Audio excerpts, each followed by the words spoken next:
নাম তার বালুশাহী। নামের মধ্যেই কেমন যেন একটা রাজকীয় ব্যাপার রয়েছে। দেখতে যেমন সুন্দর হয়, খেতেও কিন্তু ততটাই সুন্দর। ভেতর থেকে রসালো আর বাইরে খাস্তা। নমস্কার বন্ধুরা, আমি অপালা। অপালার রান্নাঘরে আপনাদের সকলকে স্বাগত জানাই। তাহলে চলুন আর দেরি না করে রেসিপিতে চলে যাই। বালুশাহী বানানোর জন্য এখানে আমি 1 কাপ ময়দা নিয়ে নিয়েছি। তার মধ্যে সামান্য একটু নুন দিয়ে দিলাম, 1/8 টিস্পুন বেকিং সোডা দিলাম, আর 1 টিস্পুন টক দই নিয়ে নিয়েছি। সবগুলো উপকরণকে ভালোভাবে মিশিয়ে নিলাম। এবার 1/4 কাপ ঘি নিয়েছি, ঘিটাকে গলিয়ে নিয়েছি। এবার ঘিটার সঙ্গে ময়দাটাকে খুব ভালোভাবে মিশিয়ে নেব। বালুশাহী তৈরি করার জন্য এই ডোটা বানানোটাই কিন্তু সব থেকে ভাইটাল। ডোটা খুব বেশি নরমও হবে না, আবার খুব বেশি শক্তও হবে না। আবার আমরা যেমন ডো বানাই লুচি, পরোটা, এই সমস্ত যে কোনো কিছু বানানোর জন্য, সেই রকম স্মুথ ডো কিন্তু হবে না। এখানে আমি ঘিটা খুব ভালোভাবে মিশিয়ে নিয়েছি। তারপর 1/4 কাপ জল নিয়ে নিলাম। একদম অল্প অল্প করে জল দিয়ে আলগা আলগা করে ময়দাটাকে মেখে নিচ্ছি। মানে ময়দাটা জাস্ট একটু জুড়ে থাকবে, কিন্তু একদম প্লেন একটা ডো সেরকম কিন্তু হবে না। আমি জানি না এখানে আমি আপনাদের কতটা বোঝাতে পারছি, কিন্তু একটু পরে আমি যখন দেখাবো তখন হয়তো আপনারা বুঝতে পারবেন। আমি এবার ময়দাটাকে মিনিট 20 জন্য ঢাকা দিয়ে রেখে দিলাম। আমি 1/4 কাপ জল নিয়েছিলাম, তার থেকে কিন্তু দেখুন এই 2 টেবিল চামচ মতন জল আমার বেঁচে গেল, অর্থাৎ আমার 2 টেবিল চামচ জলই লেগেছে। এদিকে একটা চিনির রস তৈরি করে নিচ্ছি। তার জন্য 1 কাপ চিনি নিয়েছি আর 3/4 কাপ জল দিয়েছি। গ্যাসের ফ্লেমকে মিডিয়াম টু হাইতে রেখেছি। প্রথমে চিনিটাকে গুলিয়ে নিচ্ছি। চিনিটা সম্পূর্ণ গুলে যাওয়ার পর এর মধ্যে একটা ছোট এলাচ দিয়ে দিলাম আর সামান্য একটু ফুড কালার দিয়ে দিলাম।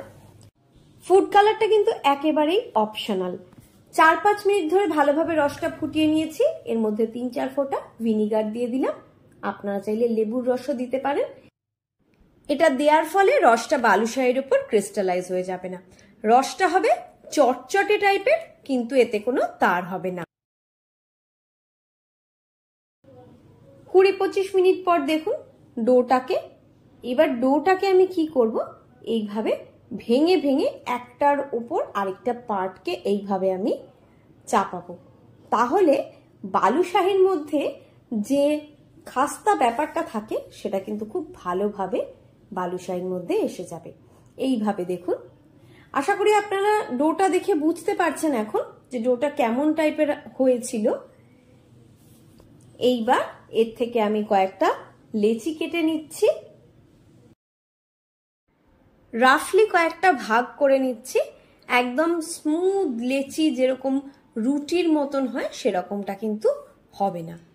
হালকা হাতে এটাকে আমি একটু চাপ দিয়ে দিয়ে গোল করে নেব প্রথমে আস্তে আস্তে। দেখুন আমি দেখাচ্ছি আপনাদেরকে, একটু আস্তে আস্তেই দেখাচ্ছি। এভাবে একটু গোল করে নেব। তারপর এর মধ্যেখানে একটা আমি বড় গর্ত করে দেব। গর্তটা প্রথম অবস্থায় কিন্তু একটু বড়ই রাখতে হবে, কারণ বালুশাহীটা ভাজার পরে এই গর্তটা কিন্তু অনেকটাই ছোট হয়ে যাবে। এইভাবে একটা বালুশাহী আমি বানালাম। একইভাবে আমি অন্যগুলোও বানিয়ে নিচ্ছি। আরও একটা বালুশাহীর শেপ করে আপনাদেরকে দেখিয়ে দিচ্ছি। দেখুন এরকম চেপে নিয়ে এবার আস্তে করে একটা মাঝখানে বড় গর্ত বানিয়ে নিলাম। এইভাবে সবগুলো বালুশাহীকে আমি তৈরি করে নিচ্ছি। প্রত্যেকটা বালুশাহীর মধ্যে দাগগুলো দেখেছেন কি সুন্দর বোঝা যাচ্ছে। এবার তেলটাকে হালকা গরম করে নিয়েছি, রিফাইন্ড অয়েল নিয়েছি। একটা ছোট্ট ময়দার টুকরো দিয়েতে দেখে নিলাম, ময়দার টুকরোটা ভেসে উঠলো। এবার এর মধ্যে আমি বালুশাহীগুলো এক এক করে দিয়ে দেব। প্রথমে একটা বালুশাহী দিয়ে দেখে নিলাম, বালুশাহীটা ভেঙে যাচ্ছে না, তাই জন্য এবার আমি এক এক করে সবগুলোই দিয়ে দিচ্ছি। বালুশাহীর ডোটা বানানোর সময় বেকিং সোডার মাত্রাটা কিন্তু মাথায় রাখবেন। আমি যেরকম বলেছি এক্স্যাক্টলি সেরকমই দেবেন, কারণ বেশি বেকিং সোডা হয়ে গেলে কিন্তু ভাজার সময় এগুলো পুরো ভেঙে যায়। একটা ব্যাচ আমার ভাজা হয়ে গিয়েছে, দুটো পিঠে এরকম হালকা গোল্ডেন ব্রাউন রং করে আমি ভেজে নেব। এইবার গ্যাসের ফ্লেমটাকে আমি অফ করে দিয়ে তেলের টেম্পারেচারটাকে একটু কমিয়ে নেব, নিয়ে পরের লটটা ভাজবো। এইভাবে সবগুলোই ভেজে নিয়েছি। তারপর বানিয়ে রাখা রসের মধ্যে আমি বালুশাহিগুলো দিয়ে দিচ্ছি। এপিঠ ওপিঠ করে এর মধ্যে মিনিট 2 ধরে আমি ডুবিয়ে রাখবো। দেখুন বালুশাহির মধ্যে কি সুন্দর রসটা ঢুকছে, বাবল হচ্ছে মানে রসটা কিন্তু ভেতরে ঢুকছে। মিনিট 2 এইভাবে রসে ভিজিয়ে রাখার পর আমি বালুশাহিগুলো উঠিয়ে নিচ্ছি। ভিডিওটা সম্পূর্ণ দেখার জন্য অসংখ্য ধন্যবাদ। রেসিপিটা ভালো লাগলে ভিডিওটাতে একটা লাইক দিয়ে আমার চ্যানেলটা সাবস্ক্রাইব করার অনুরোধ রইল। রস থেকে উঠিয়ে বালুশাহিগুলো একটা প্লেটের মধ্যে নিয়ে নিচ্ছি। এবার ডেকোরেশনের জন্য এর ওপরে একটুখানি রুপোলি তবক আমি দিয়ে দিচ্ছি, আর কুচিয়ে রাখা পেস্তা প্রত্যেকটার ওপর আমি একটু ছড়িয়ে দিচ্ছি। সবাই ভালো থাকবেন। আজ এই পর্যন্তই।